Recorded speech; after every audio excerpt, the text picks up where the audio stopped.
All right, I'm here with Markette Baker, and well, I'll let you handle the rest of your formal introduction. All right. My name is Markette Baker. I am one of the Superior Court judges for the Coweta Judicial Circuit. There are 7 of us. Okay, 7. 7. Wow. And what do you do here in LaGrange or Coweta or? Sure.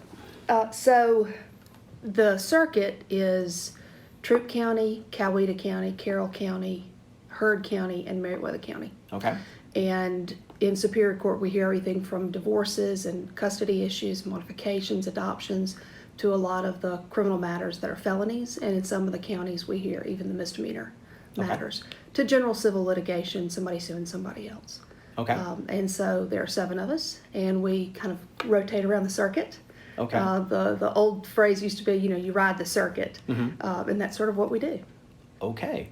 Now, when you say you rotate, does that mean you physically rotate or you just? Yes. So right now, the way it's set up, I handle cases in Troup County and in Carroll County and in Coweta County. Okay. Now, does that mean you physically go Yes. to like the courthouse in Coweta County? Yes. Okay. Yes. Like Monday, I'll be in Carroll County, Okay. and then Tuesday, I'll be back here in Troup County. Okay. So you physically go there and hold court. Awesome. Yeah.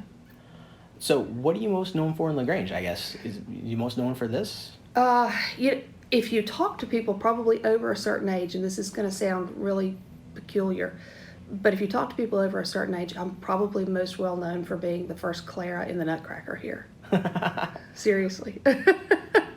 Other than that, probably legal work, yeah. Okay. Yeah.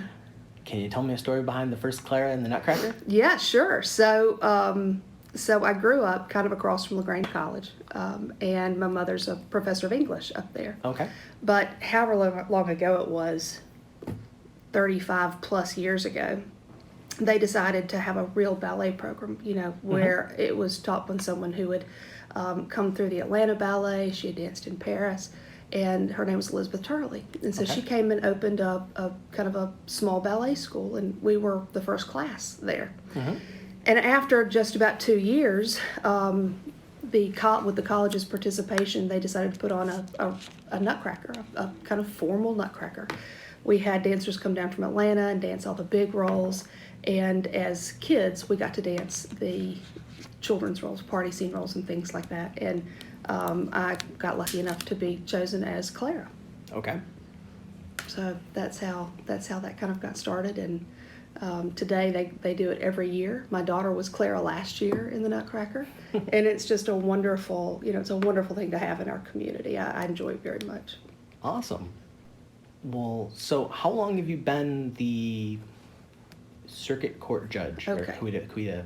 So Jack Kirby was the judge before me. He Okay. retired, and when a judge retires, the governor gets to appoint their successor. Okay. So in June of this past year, Governor Kemp appointed me, Okay. and I am replacing Jack Kirby's unexpired term. Okay. I will run again for election in the spring, this coming spring of 2020. Okay.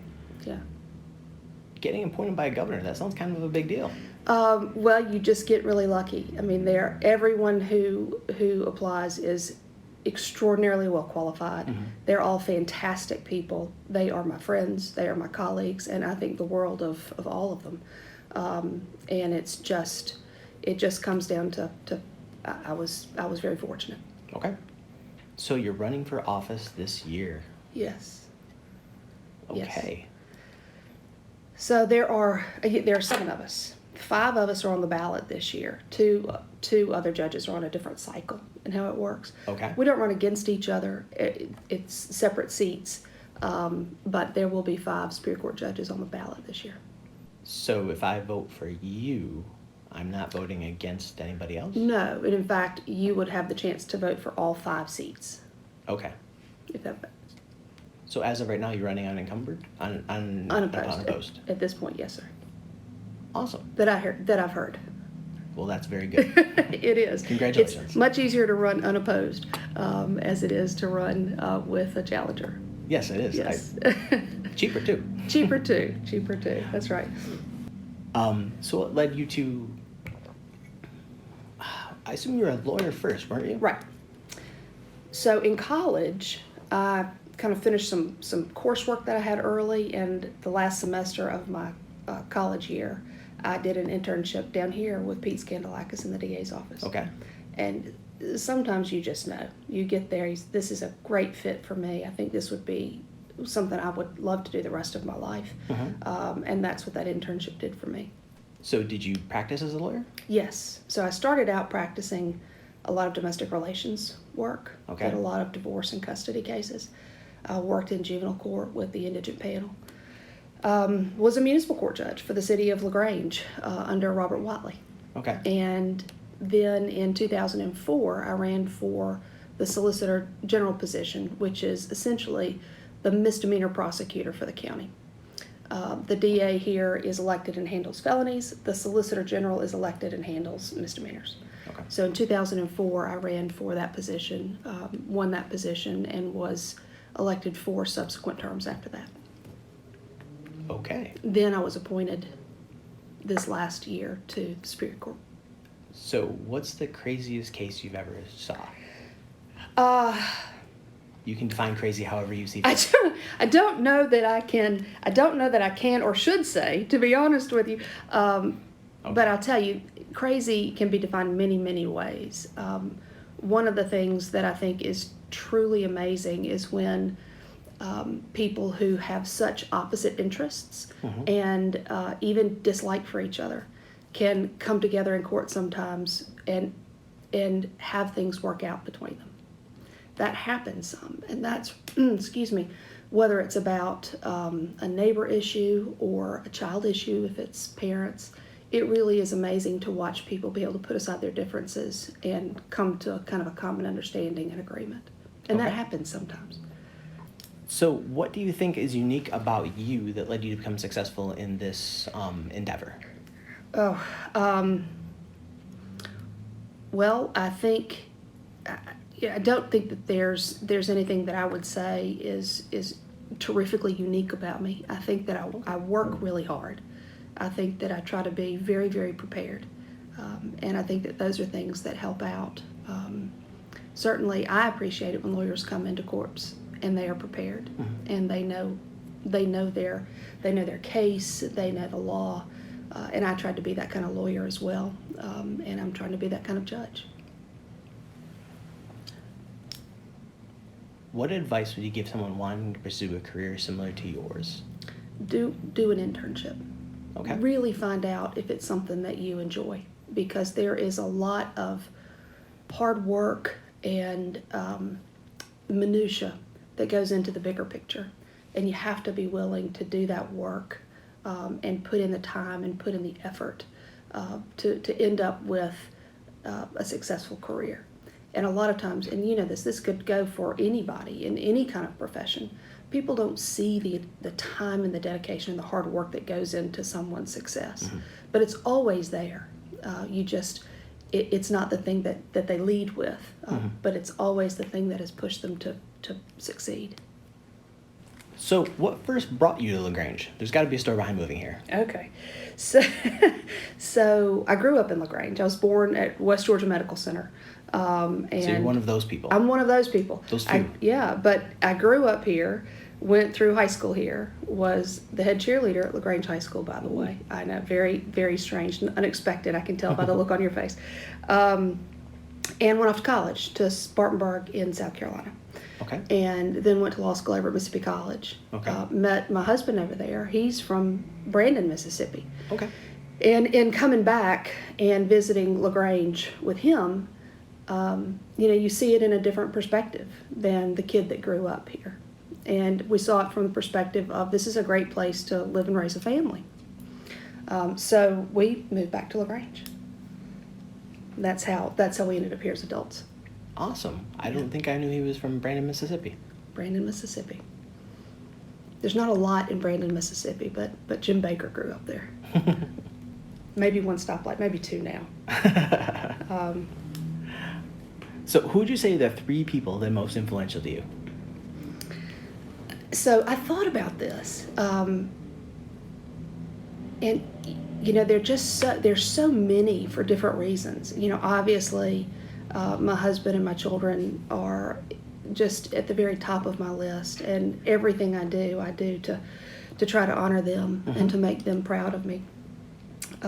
I do think that there are certain people that show you a lot, from my mom and hard work, Okay. a lot of hard work, to Vicki Sue McWaters, who's a magistrate judge here. Okay. She practiced law, domestic relations law and the like before she became the full-time magistrate judge. And she was extraordinarily influential to me, to show me the right way to do things, the right way to be with people. And I'm very, very grateful to her for that. Robert Watley was one of the first attorneys I worked for. He was incredible in kind of laying some groundwork and saying, there are things you can do things about, there are things you can't do things about.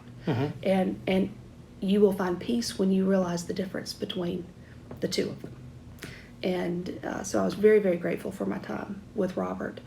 And if I had to name three, other than my immediate family of husband and children, I would definitely say my mother and Judge McWaters and the late Robert Watley.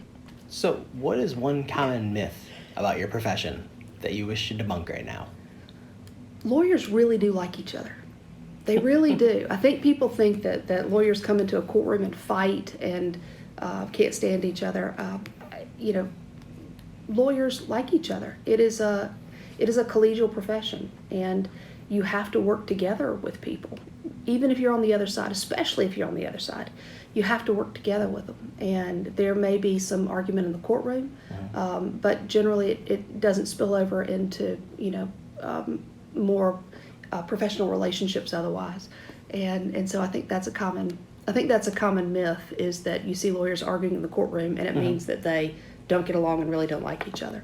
For the most part, lawyers work together very, very, very well and have good relationships with each other. Okay, yeah, that's a common thing. I know only because I've saw shows where never mind. So there's a cartoon, and Robert Wiley had this cartoon, and it was maybe it was in the New Yorker or something, but it was a cartoon where the first scene is two lawyers in the courtroom just pointing at each other, and you can tell that they're screaming and animated.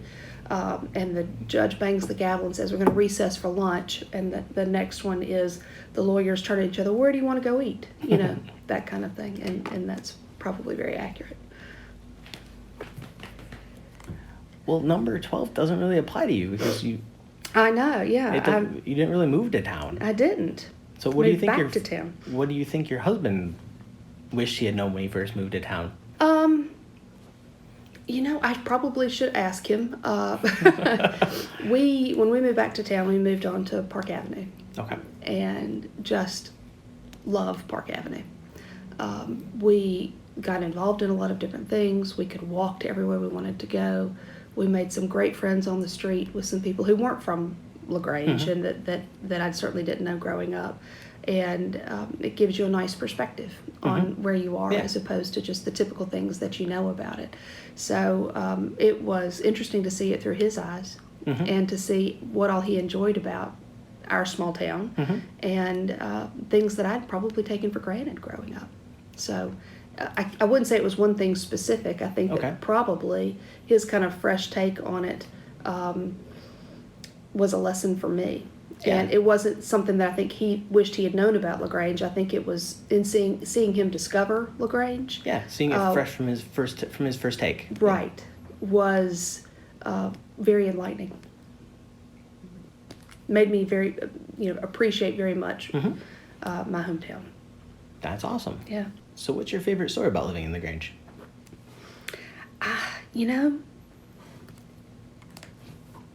We just moving back to LaGrange as adults and coming into what was a neighborhood on Park Avenue of other younger couples just starting out. In a couple years, people had a child, and everybody was kind of in it together.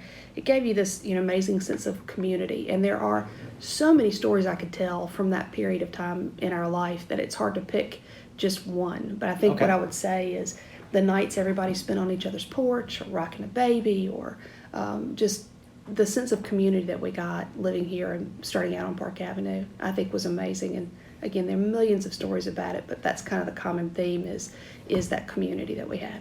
Okay. Would that also be the highest point while living in LaGrange? I think I think it's like when everybody says your wedding day is the best day of your life. And I hope I have some other really great days after that. So I hope that there continue to be, the highest points that we reach as a family and as with neighbors. So it would be hard to say what would be the highest. I hope they're still to come. Okay. What's your favorite spot or place in LaGrange? So it sounds kind of corny, but it has typically always been our backyard. Whichever house we lived in, it's always the backyard of the house. Okay. On Park Avenue, we had children's birthdays in the backyard. We also moved to College Avenue just after Park Avenue, and we had great get-togethers and things in the backyard, or the kids running and playing in sprinklers or whatever it was. Now we live a little bit further out, but our backyard is set up with games and toys and ladder ball and what's the one, cornhole, and okay. All those kinds of things. And it's just always a great time. So probably my favorite place is the backyard. Okay. Yeah. And your And I was going to say St. Mark's and the courtyard, but I hear Alan Pruitt already claimed that, so I'll let him have it. I'll let him have that one. I'll tell him, because I know he doesn't listen to this podcast. Don't invite me to. We all go to St. Mark's, and I adore it. It is home. It has always been home, and we are so lucky to have Alan there right now. Yes. And hopefully for a long time to come. But I'm calling him out because I know he doesn't listen to this podcast. Well, you can tell him I gave him a compliment, and maybe he'll listen. So your go-to order, your favorite LaGrange restaurant or bar? So if I'm with kids, it would definitely be Charlie Joseph's. Okay. And a cheeseburger with slaw is perfection there. My kids would get a hot dog or something else, but that is wonderful. If Baker and I go out to eat, it would definitely be probably Marisol is where we like to land if we're going out for something like that. Me too. They have so many great things to try there. My husband actually. Maybe 2 years ago decided he was going to try everything on the Marisol menu. Okay. So I think he has maybe almost made his way through trying just about everything that they have. And it's all good. You can't just pick one thing. But then during the day, if it's a weekday and you got to grab something quick for lunch, we usually hit 505. Okay, yes. Yeah. That's a consistent favorite from my podcast. Yeah. It's excellent. So what's your favorite thing living in or around Greater LaGrange? Probably how easy it is to get other places. Not like you're escaping LaGrange, I don't mean that. Yeah. But we have so many wonderful things that go on here. But you can get other places easily too. And being able to get to Atlanta is just so convenient. But not having to deal with Atlanta traffic all the time is fantastic. And so that's probably one of the favorite things about this is that there's just so much that's happening here and you can take advantage of it. But if you need to get a little bit further away or get to the airport or it's just so easy. I don't know another place that is situated like we are that has our kind of small town ambiance and the different things, although the mom and pops are the wrong thing to call them, but non-chain style restaurants and shops and things like that. But if you need to get to a larger metropolitan area, it's so easy. I believe the word is artisanal. Ah, there you go. Yeah. So what is the hidden gem in LaGrange that no one else knows about? This one's tough. I don't know that people go and take advantage of the clock tower like a park setting like people should. Okay. It is, I know you've been there, I know. There was one time, and it was the symphony did a patriotic Okay. dinner Mhm. there. So you went and you had dinner, or you laid out a blanket, and this is the clock tower. They were up on the front of the clock tower playing patriotic songs, and then massive fireworks started in the back, and it was That sounds awesome. it was absolutely, you know, amazing. It took your breath away, and my kids have always liked to go in there. And sometimes when, you know, they were younger and you had play dates and you'd go to the clock tower, it was just a beautiful setting. And I don't know that it gets a lot of its due in terms of the really amazing picturesque location that it is. Actually, yes, that's picture. Speaking of picturesque, that's where we did our family photos one year. Really? Yes. Yeah. And they have these huge ginkgo trees around. No, they're not ginkgo. Maybe they're the maples that turn that bright yellow. And so in the fall, if you go there right about, you know, the time that those trees are changing, they're just stunning. Just stunning. That was actually the time we did it. Perfect. Yes. Random questions for fun. What are you most excited about right now? I'm the most excited that I have a child who's beginning to drive, and he's relatively good at it. And I'm not having to go through the scary moments that I hear about from other parents. Yeah, I was a terrible driver. I will keep my fingers crossed, and I will knock on some wood. But he has proven to be a very responsible and careful driver. So I'm very, very excited about that, because raising kids and good young adults is difficult. So I'm thrilled that this is something that he has taken too well. Jack's that old? He is 15. He'll be 16 this summer. Yeah. Yeah. It's going to hit you too, like a ton of bricks one day. You're going to look at them and say, where is that kid? Yeah. And they are getting in the driver's seat of a car, putting on a seatbelt. Yeah. But it also makes you proud. Like anything in life, it's bittersweet. Yes, that's a perfect way to describe it. Yeah. Okay. Yeah. So, what is your favorite food? Well, we have really just gone vegan. Oh, okay. And have tried that out for a couple reasons. And so we are very much enjoying just about every vegetable we can find. Okay. And looking forward to this summer and the square, when the square has all the produce and folks coming in on Saturdays. Very much looking forward to that, and trying a whole bunch of new things now that we've tried to go down this different road of eating and nutrition. Okay. Now, is this short term? Is it long term? Is it lifestyle change? Well, I think it's really it makes sense. Okay. When you really think about it, it makes a lot of sense. We're not crazy about it. We're not like so super strict that, you know, that it's difficult. But it's just something that we feel good, and we've liked it so far, and we'll kind of keep going down that road. Huh. And you broke the first rule of veganism. Do you know how you tell someone's a vegan? How? They'll tell you. Yeah.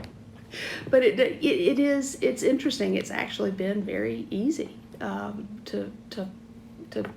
eat this way, and looking forward to summer and all the different things that people grow around here and bring up to the square on Saturdays. Really, really looking forward to that. Huh. Kudos. How about that? And so, what is your favorite beverage? Probably coffee. I just can't live without coffee. Black, because you're vegan. Well, there are great almond milk and soy milk. Right. Got it. There are ways to get around that. Touche. Yeah. All right. You said you have a good MacGyver moment. I do. What is it? So we were living on Park Avenue, and our house on Park Avenue had really high ceilings, as some of those older houses do. And one morning just before work, Baker had already left for work, and I was just about to get out the door. and a bird flew in our house. Okay. And it ended up in our bedroom. And I didn't know how I was going to get this bird out of this bedroom, but we had a cat.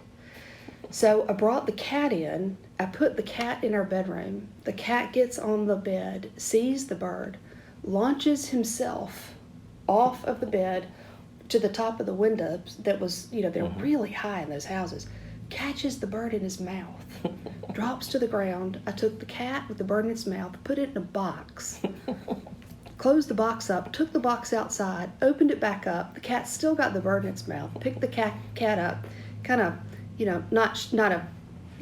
but kind of pick him up and Not a shake, but pick him up, and the cat lets the bird go and the bird flies off.